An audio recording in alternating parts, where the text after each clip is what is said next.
The dream returns every few months. You're walking through a house you've never seen, yet every corner feels achingly familiar. The walls breathe with secrets you can't name, and somewhere in the distance, a door keeps closing just as you reach for it. You wake with the certainty that something essential has been lost again. But what if this isn't just a dream? What if it's your soul trying to show you the invisible architecture of your own life? There's an ancient concept that suggests every experience, every emotion, every moment of joy or trauma becomes encoded in what mystics call the Akashic field, a vast library of consciousness where nothing is ever truly forgotten. Modern neuroscience echoes this in its own language, describing how emotional memories become encoded not just in our brains, but in our cellular structure, our nervous system, our very DNA. Yet here's what most people don't realize. These patterns don't stay buried in the past. They live, they breathe. They orchestrate the present moment with an intelligence that transcends conscious understanding. You meet the same type of person in different bodies. You find yourself in the same emotional labyrinth, despite taking completely different paths. You feel that familiar ache in your chest when autumn arrives, though you can't remember why. The pattern repeats, not because you're choosing it, but because something deeper than choice is calling it forth. Jung called this the personal unconscious speaking through archetypal language. Indigenous traditions speak of ancestral memories that flow through bloodlines like invisible rivers.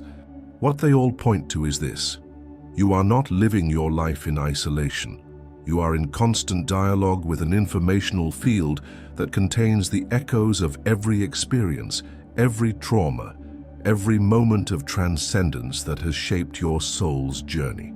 The question isn't whether these patterns exist. The question is, are you ready to see the invisible script that's been writing your life? She stood in the kitchen, watching him leave again. Not physically. He was right there making coffee, humming softly, but she recognized the distance in his eyes, the subtle way he turned his body away from her, the familiar choreography of emotional departure.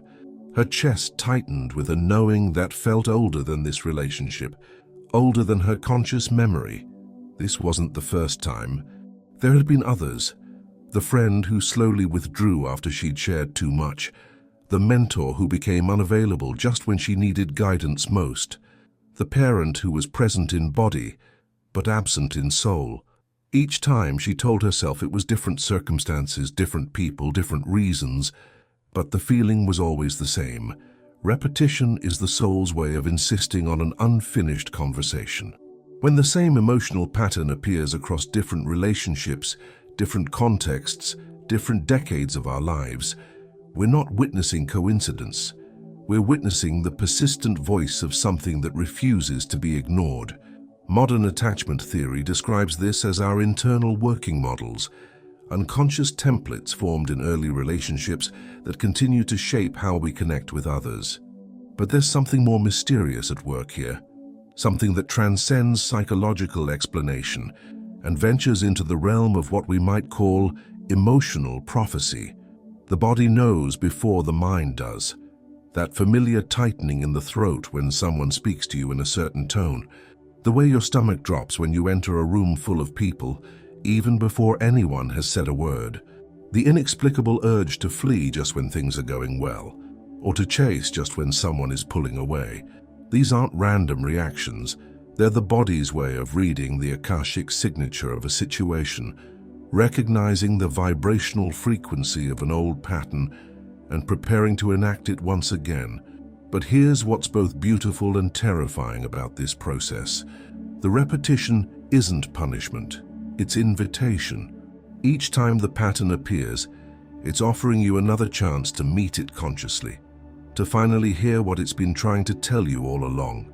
The question becomes, will you keep sleepwalking through the same script, or will you finally turn toward the pattern with curiosity instead of resistance?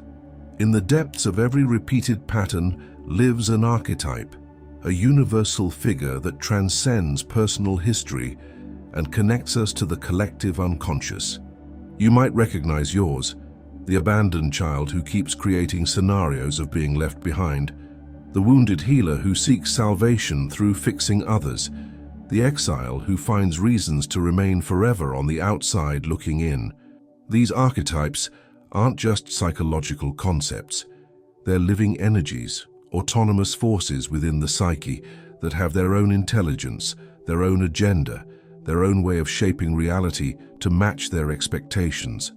Consider the woman we met in the kitchen. Her archetype might be the prisoner of love, forever trapped in relationships where she gives too much and receives too little, where intimacy becomes a cage rather than a sanctuary. She doesn't consciously choose partners who will abandon her. Rather, the archetype within her unconsciously selects situations that will confirm its worldview. Love equals loss. Closeness equals danger. Opening the heart equals inevitable betrayal. This pattern echoes the ancient myth of Eros and Psyche, where love demands that the beloved remain unseen, where intimacy can only exist in darkness, where the moment Psyche lights the lamp to truly behold her lover, he vanishes.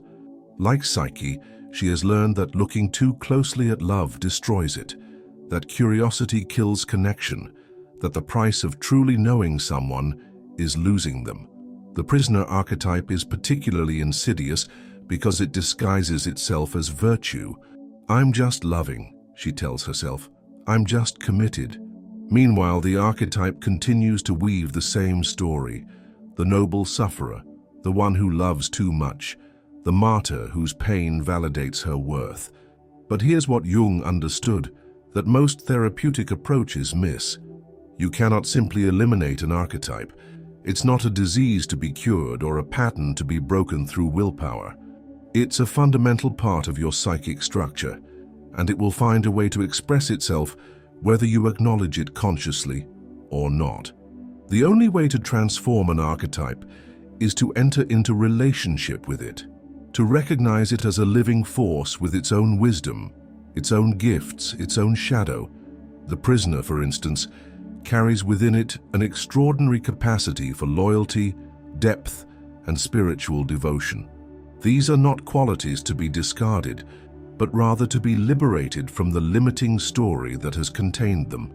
When you begin to see your repeated patterns not as personal failings, but as archetypal expressions, everything shifts. You're no longer a victim of your unconscious programming. You're in dialogue with forces that connect you to the deepest currents of human experience. The pattern stops being something that happens to you and becomes something you're in creative collaboration with. Imagine for a moment that every emotion you've ever felt, every relationship you've ever had, every moment of joy or trauma has left an imprint, not just in your memory, but in the very fabric of reality itself. Quantum physics is beginning to suggest something similar. That information, once created, never disappears. It becomes part of what some scientists call the holographic universe, where every part contains the whole. The ancient Vedic tradition called this the Akashic records, a cosmic library where the story of every soul is written in frequencies of light and consciousness. But you don't need to accept mystical concepts to understand what's happening here. Modern neuroscience shows us that emotional memories become encoded in our nervous system as what researchers call implicit memory, patterns of activation that influence our behavior without conscious awareness. What's remarkable is how these internal patterns seem to create corresponding patterns in external reality. It's as if your nervous system is constantly broadcasting a signal, and life responds by bringing you experiences that match that frequency.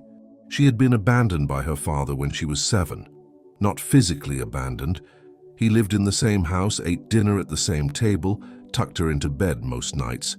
But emotionally, he had disappeared behind a wall of work and worry and a kind of masculine stoicism that left no room for a little girl's need for connection. 40 years later, she found herself in therapy, trying to understand why every man she'd ever loved had eventually become emotionally unavailable. Different men, different circumstances, different reasons for their withdrawal, but the frequency was always the same. the familiar ache of reaching for someone who was already gone. This isn't about blame or victimhood. It's about recognizing how the nervous system, in its attempt to make sense of early experiences, creates what we might call an emotional GPS, a navigation system that unconsciously guides us toward familiar territories, even when those territories cause us pain. The Akashic signature of abandonment had been written into her system at 7 years old, and like a tuning fork that only resonates with its specific frequency, she kept attracting situations that would activate that same note of loss, that same melody of longing, that same symphony of reaching for love that remained just out of reach. But here's what's both profound and hopeful about this understanding. If patterns can be encoded, they can also be rewritten. If the nervous system can learn one frequency, it can learn another. The key is not in fighting the old pattern, but in consciously creating a new vibrational signature. Your body remembers what your mind has learned to forget. It speaks in the language of sensation, symptom, and synchronicity, a language older than words, more honest than thoughts, more persistent than conscious intention. Every morning, she woke with her jaw clenched so tight it had begun to reshape her face. The dentist called it TMJ and prescribed a night guard. The doctor suggested stress management techniques, but deep in her bones, she knew the tension was saying something else entirely. It was the jaw that had learned not to speak when her stepfather raged through the house like a hurricane of unpredictable fury. The jaw that had learned to swallow words, to bite back responses, to literally hold back the truth that wanted to emerge. 30 years later, her body was still holding that silence, still protecting her from dangers that existed only in the museum of memory. This is how the body becomes oracle, not through mystical revelation, but through the honest intelligence of tissue that remembers everything, forgives nothing, and insists on being heard. Traditional Chinese medicine speaks of energy meridians that carry emotional as well as physical information. Somatic psychology describes how trauma becomes encapsulated in specific parts of the body. Indigenous healing traditions recognize that illness often represents the body's attempt to communicate what the spirit cannot express. But you don't need to embrace any particular healing modality to recognize the simple truth. Your body is constantly giving you information about unresolved patterns. The chronic lower back pain that flares up every time you're asked to carry too much responsibility. The digestive issues that appear whenever you're in conflict with someone you love. The headaches that arrive like clockwork when you're about to make a major life change. These aren't random physical events. They're the body's way of drawing your attention to places where life force has become stuck, where old patterns are literally holding you in place, where the past is still living in the present moment of your flesh and bones. The woman with the clenched jaw began to understand that her body was not betraying her with this tension. It was protecting her, maintaining a vigilance that had once been necessary for survival. But it was also inviting her into a deeper conversation, not about stress management or dental guards, but about the voice that had been silenced and the words that still needed to be spoken. When she finally began to speak those unspoken truths, not to her stepfather who had died years earlier, but to the part of herself that was still that frightened child, something in her jaw began to soften. Not because she had fixed the problem, but because she had finally listened to what the problem was trying to tell her. Everything you've been told about breaking patterns is backwards. You've been taught to resist the pattern, to use willpower to choose differently, to analyze your way out of unconscious behaviors. You've made lists of red flags to avoid, created strategies for better decision-making, promised yourself that this time will be different. But the pattern keeps appearing anyway, often more cleverly disguised, sometimes more intensely activated, always with that same underlying frequency that your nervous system recognizes like a familiar song. Here's what most therapeutic approaches miss. The pattern isn't your enemy, it's your teacher. It keeps repeating not because you're broken, but because you haven't yet learned what it's trying to teach you. and you can't learn from something you're fighting against. He had been in therapy for 8 years, working on his commitment issues. He could trace the pattern back to childhood, understand how his parents' bitter divorce had created his fear of intimacy, recognize the ways his unconscious sabotaged relationships just when they began to deepen. He had tools, insights, strategies for staying present when his impulse was to flee. But every time he met someone who could truly see him, the same thing happened. A few months in, sometimes longer, he would begin to find fault.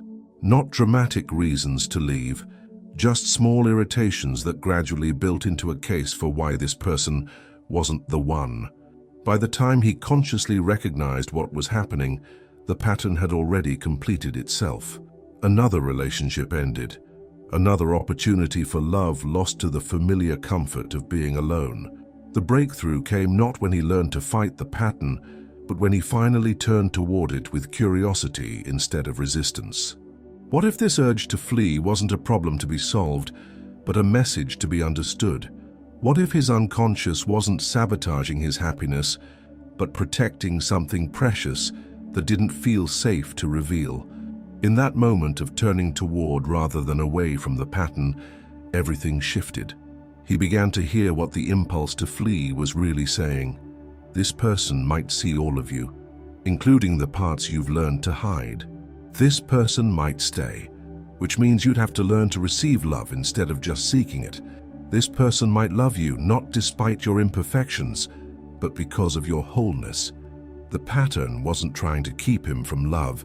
It was trying to ensure that when love came, he would be ready to receive it fully rather than from the fragmented place of the one who had learned that love and loss were synonymous. Breaking the cycle requires this counterintuitive move. Instead of breaking anything, you begin to listen. Instead of changing the pattern, you change your relationship to it. Instead of seeing it as the obstacle to your happiness, you recognize it as the guardian of something you're not yet ready to risk. There's an ancient Sufi story about a king who broke a precious mirror and, rather than throwing away the pieces, commissioned artists to create a mosaic using every fragment. The result was more beautiful than the original mirror had ever been, because now light could enter and reflect from countless angles instead of just one. Your broken places are like those mirror fragments, not wounds to be healed back to some imagined wholeness, but sources of unique reflection that can only come from having been cracked open by life. She had been sexually abused by her uncle when she was 12. For decades, she carried this experience like a shameful secret, a fundamental damage that she believed made her unworthy of real love. Every relationship was filtered through this wound. Either she chose partners who couldn't truly see her, or she found ways to keep her authentic self hidden from those who might. Traditional therapy had helped her understand the impact of the trauma, develop coping strategies, work through layers of anger and grief.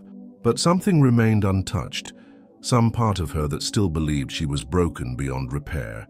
The shift came when her therapist introduced her to the concept of post-traumatic growth, the idea that trauma, while devastating, can also crack us open to capacities for compassion, wisdom, and authentic connection that might never have developed otherwise.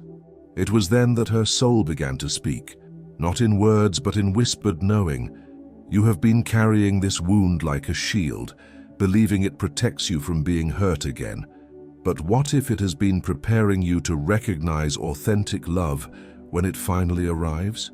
What if your capacity to feel so deeply is not damage but gift? Instead of trying to heal the wound back to some imagined state of pre-trauma innocence, she began to explore what gifts had emerged from the breaking. Her capacity to recognize when someone else was in pain, her ability to hold space for difficult emotions without trying to fix or flee, her deep appreciation for moments of genuine safety and tenderness. The broken mirror technique isn't about glorifying trauma or suggesting that suffering is somehow good. It's about recognizing that healing isn't always about returning to who you were before. Sometimes it's about discovering who you're becoming because of what you've endured. This approach requires a fundamental shift in how we think about wholeness.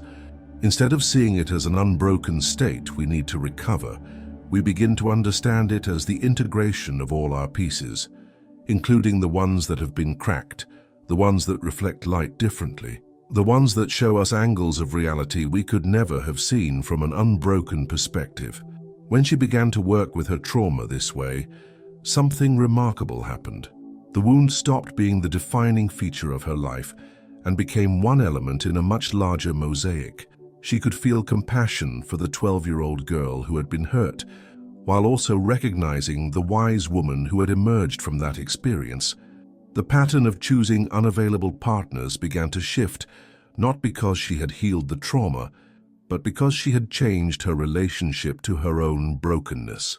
She no longer needed to hide from partners who might see her fully, because she had learned to see herself as beautifully complex rather than fundamentally damaged.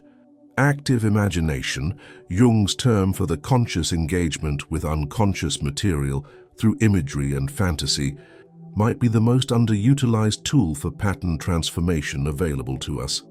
Unlike positive thinking or visualization, active imagination doesn't impose a desired outcome on the psyche. Instead, it creates a space where the unconscious can reveal its own solutions.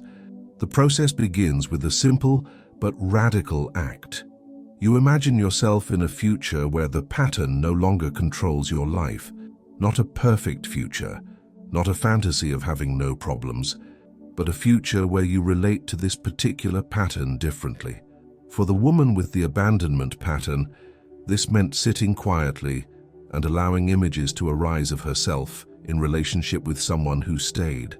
Not forcing a picture of the perfect partner, but allowing her unconscious to show her what it would feel like to be truly met, truly seen, truly chosen again and again. At first, the images that came were tinged with anxiety. Even in imagination, her nervous system activated the familiar frequency of waiting for the other shoe to drop. But as she continued the practice, something began to shift. The images became more detailed, more embodied, more real.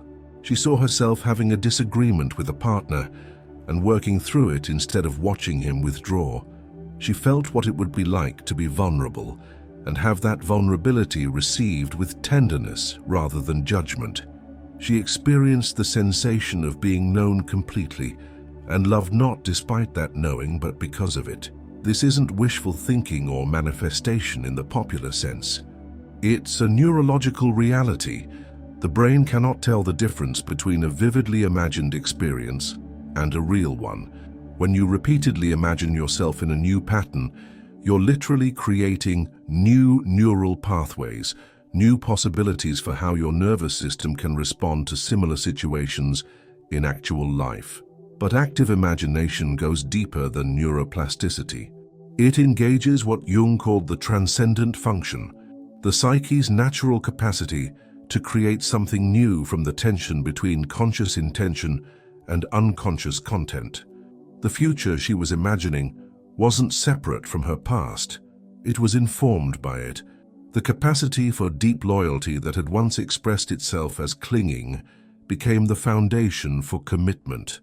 The sensitivity that had once made her vulnerable to abandonment became the gift that allowed her to recognize authentic love when it appeared. Active imagination doesn't erase the pattern, it transforms it. The Akashic signature shifts from the frequency of abandonment to the frequency of being chosen, from the melody of loss to the symphony of being found again and again, even by herself. There comes a moment in every pattern transformation when the unconscious presents you with what appears to be the ultimate test. Just when you think you've done the work, integrated the insights, developed new responses to old triggers, life offers you the perfect opportunity to fall back into the familiar script. This isn't coincidence. It's not bad luck or evidence that you haven't changed. It's the unconscious conducting what we might call a pattern integrity check, offering you the chance to choose consciously what you've been unconsciously creating. For him, the test came in the form of Sarah. 3 months into their relationship, Just when his old pattern of finding fault would typically activate, she did something that would have triggered his flight response in any previous relationship. She introduced him to her parents, mentioned him in her future plans, began to assume a level of commitment that he hadn't explicitly offered. In the past, this would have been the beginning of the end. He would have felt trapped, overwhelmed, suffocated by expectations he hadn't agreed to. The familiar thoughts would have started their cascade. She's moving too fast. This doesn't feel right. Maybe we're not compatible after all. But this time, something different happened.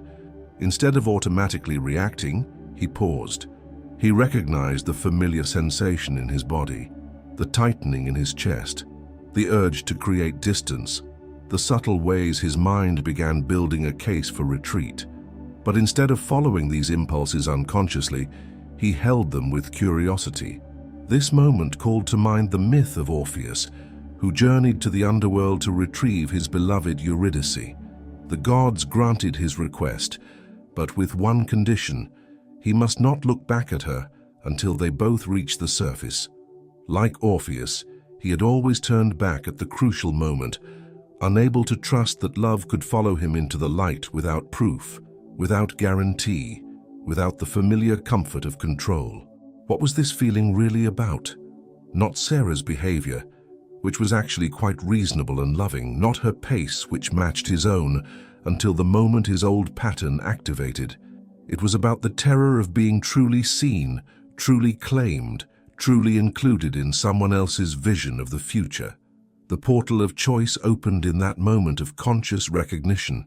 He could follow the old script, begin to withdraw, find fault, create the very abandonment his psyche expected. Or he could stay present with the discomfort, breathe through the activation, and choose a response that came from his conscious intention rather than his unconscious programming. He chose to stay, not by forcing himself to override his feelings, but by being honest about them. "I'm feeling scared," he told Sarah. "Not because of anything you've done, but because this is the point where I usually run. I want to do something different this time, but I need you to know that part of me is terrified." Sarah's response revealed why the unconscious had chosen her for this test. Instead of trying to fix his fear or convince him not to feel it, she simply said, "Thank you for telling me. I'm scared too, but I'd rather be scared together than safe and alone." In that moment, the pattern didn't just break, it transformed. The energy that had once been used for fleeing became available for deepening. The sensitivity that had once demanded retreat became the foundation for unprecedented intimacy. The portal of choice isn't a one-time event. It's an ongoing threshold that appears whenever you're ready to embody a new way of being in the world. And each time you choose consciousness over automation, you're not just changing your own life, you're contributing to the collective evolution of the patterns themselves. Some releases cannot be accomplished through understanding alone. They require ritual, a conscious symbolic act that speaks to the unconscious in its own language of image, ceremony, and embodied metaphor. The invisible cut is a practice that comes from the recognition that we are energetically connected to every pattern, every person, every experience that has shaped us. These connections aren't just memories, they're living threads of energy that continue to influence our present moment. To transform a pattern completely, sometimes we need to consciously sever the energetic cords that keep us bound to its old expression. She sat by the ocean at sunset, holding a photograph of herself at 7 years old, the age when her father's emotional withdrawal had first taught her that love was conditional, that she had to earn affection through perfect behavior, that any expression of need would drive the people she loved away. This wasn't about blaming her father or trying to change the past. It was about releasing herself from the energetic contract she had made at 7, the unconscious agreement to carry his limitations as her own truth, to let his capacity for love define her worth, to organize her entire relational life around the fear of being too much. The ritual was simple but profound. As the sun touched the horizon, she spoke directly to that 7-year-old self. I release you from the belief that you have to be perfect to be loved. I release you from the responsibility of healing others through your goodness. I release you from the fear that your needs will drive love away. With each statement, she imagined cutting an invisible thread, not with violence or anger, but with the precise tenderness of a surgeon removing something that no longer served the body's health.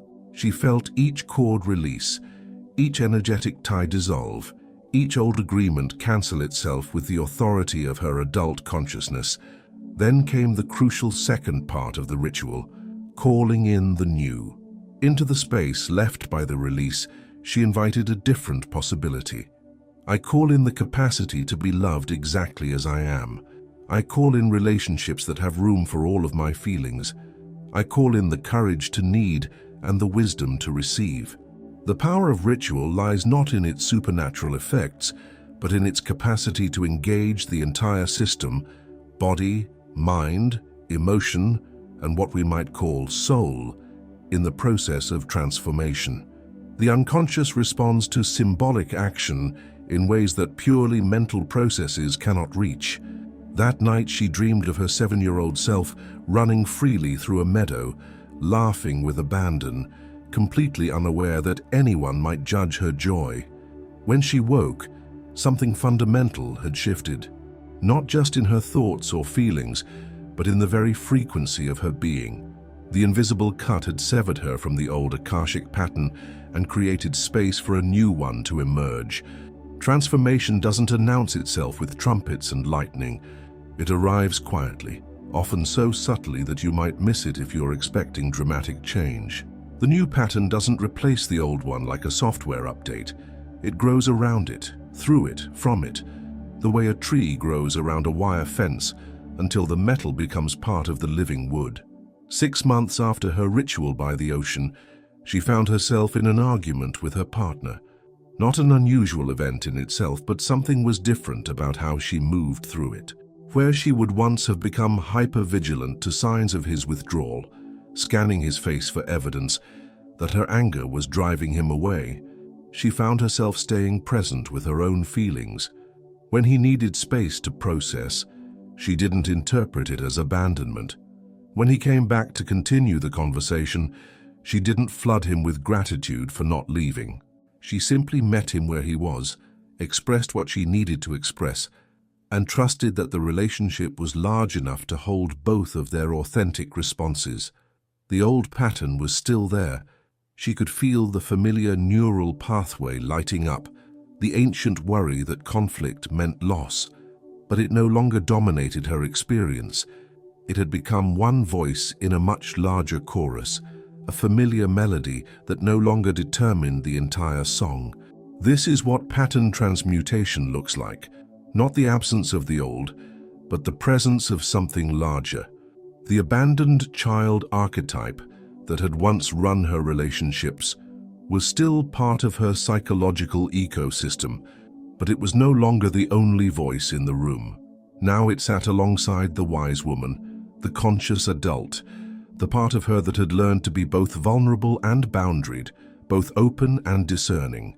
Her Akashic signature had shifted from the frequency of "I must be perfect to be loved" to something more complex and nuanced.